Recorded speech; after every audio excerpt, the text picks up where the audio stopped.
Okay, so here we go.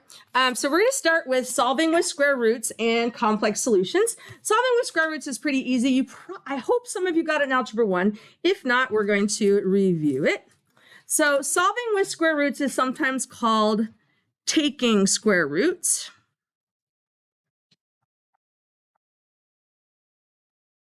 And for taking square roots, what you're looking for is, can you make the equation so that you have a perfect square on the left, so you have something squared, equals some kind of a number. If you can put it in that form, then you can take square roots, which is a much faster way of solving than quadratic formula or completing the square. Now, you can still do quadratic formula and completing the square. It's just this is a lot shorter, which on something like the SAT, which is timed, you have 1 minute and 12 seconds per problem.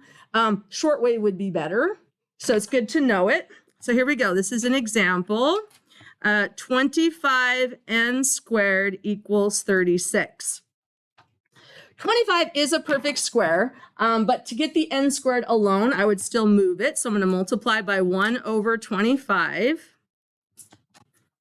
So that now I have n squared equals 36 over 25.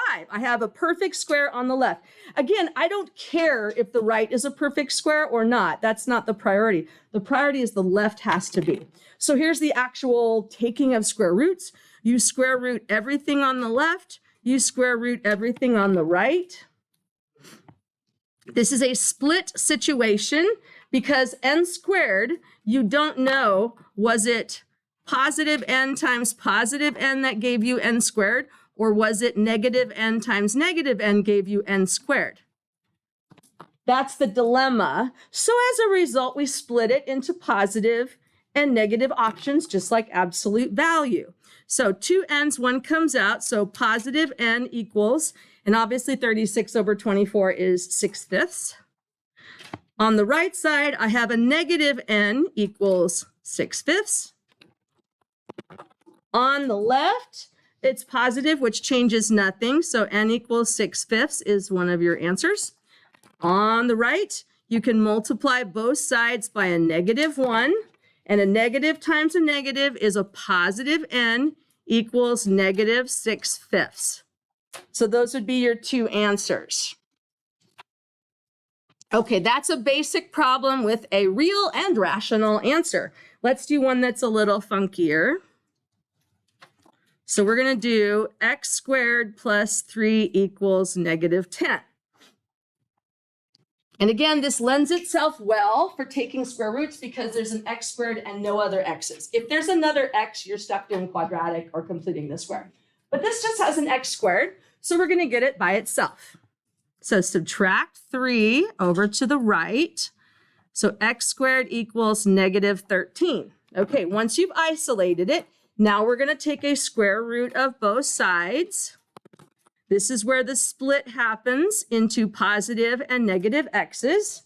So I have positive x equals the square root of -13, and negative x equals the square root of -13. So out on the margin, you can separate the 13 from the -1. The radical -1 gets replaced with an I. So this would be x equals radical 13i. Be sure the I is not inside the radical. It's outside the radical. Over here, we multiply both sides by a -1. X equals a negative radical 13i.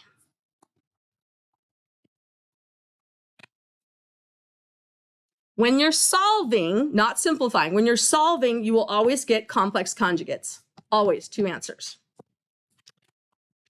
Okay, let's do one last one. We're not going to do the whole thing, just a piece of it. Let's say you've got 25 equals x squared plus 14.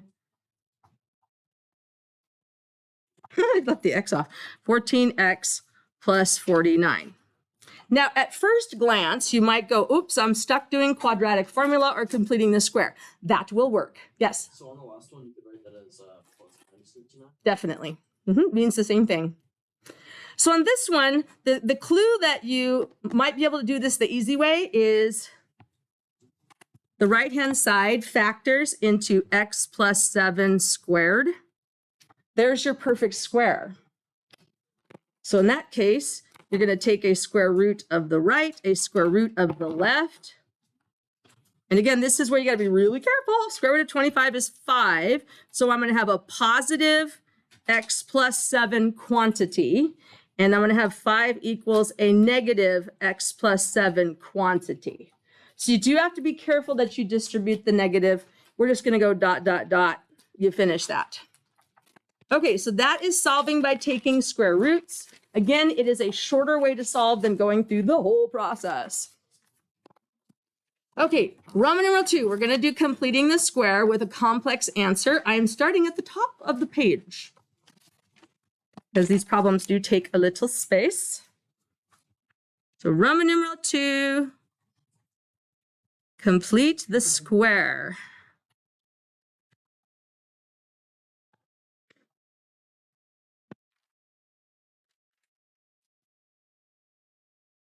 All right, we're going to do 2x squared equals negative 6x minus 7. Now, I'm not going to write out all the steps to completing the square. If you can't remember the steps, go back to your completing the square notes, and we wrote every step out on those. But I'm not going to make you redo it because most of you still remember the process. So when you complete the square, you need to add or subtract x's left, numbers right. So we're going to add 6x over to the left. That gives us 2x squared plus 6x, leave a space, equals negative 7, leave a space. Now, we do have a scalar on our x squared, so we need to divide all the terms by 2. The 2 goes to the outside, and we're left with x squared plus 3x, leave a space. Okay, the magic formula for putting the missing number in to get a perfect square is b divided by 2 quantity squared. Now in this case, it's going to be a fraction because my new b is a 3. So 3/2 squared is 9/4. So we're going to add 9/4. Now remember that we didn't just add 9/4. We added 2 times 9/4, which is 9/2. Okay, remember that the number before you square it is what goes in the factorization. This is really helpful with fractions. So I have a 2, and then I've got times x plus 3/2 quantity squared. On the right, you've got a negative. You have to come out on the side to calculate it. This was fine. So you have negative 7 over 1 plus 9/2. Got to have a common denominator. So you multiply the negative 7 by 2 over 2. Negative 14 plus 9 is negative 5/2. So I have a negative 5/2. You know right away you're going to get an imaginary answer because this number is negative. Okay, so now we need to remove the scalar. So times 1/2 times 1/2. So now we have x plus 3/2 squared equals negative 5/4, which is kind of a happy number because 4 is a perfect square. All right, square root both sides. Square root the left, square root the right. 2x plus 3/2. One comes out with positive and negative possibilities. So positive x plus 3/2 equals, and we've been working on this, but the negative from the 5 makes the I. 5 is prime. So it's going to be radical 5i all over 2 because the square root of 4 is 2. On the negative side, negative x plus 3/2 equals radical 5i over 2.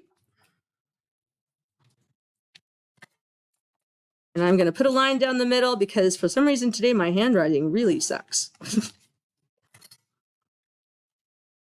Okay, now we're going to solve this. So on this side, when you distribute the positive, nothing changes. So x plus 3/2 equals radical 5 halves I. So all we're going to do is subtract the 3 halves. And then remember that your standard form of a complex number is a plus bi. So the real number goes first. So negative 3 halves goes first, and then plus radical 5 halves I on the side. There's your first answer. Okay, now we have learned about complex conjugates, how if you get an imaginary answer when solving, you always get the conjugate. The conjugate is the same number, but the middle term has changed sign. You can solve this all the way through if you want, but it's much easier to take the left-hand answer and just put the negative in.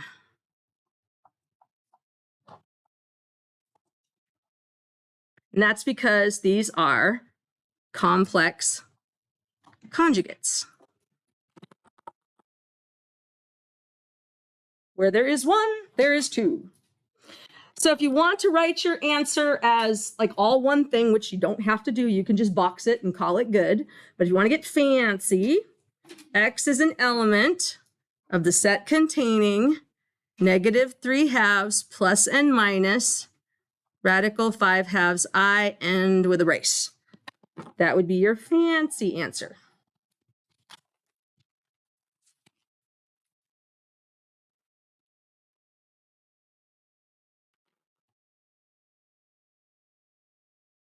All right, any questions about a step in this process? I'm gonna put a line down that so we don't forget that separate. As I said, the higher you go in math, the more you're going to want like a strip down the side of your paper where you can do your scratch work, because this is so complicated. You don't want to be cramming stuff in there. You're going to drop a negative or do something goofy. So if you're doing like, adding fractions or calculating this, when I do, especially pre-calc, but Algebra 2 second semester, what we're heading into, I generally just put a line down my page about a fourth of the way across, and that just becomes where I write my formula, where I do my scratch work. That gives me a place to put it that's not going to make this part difficult to understand or follow. All right, that is the end of the notes.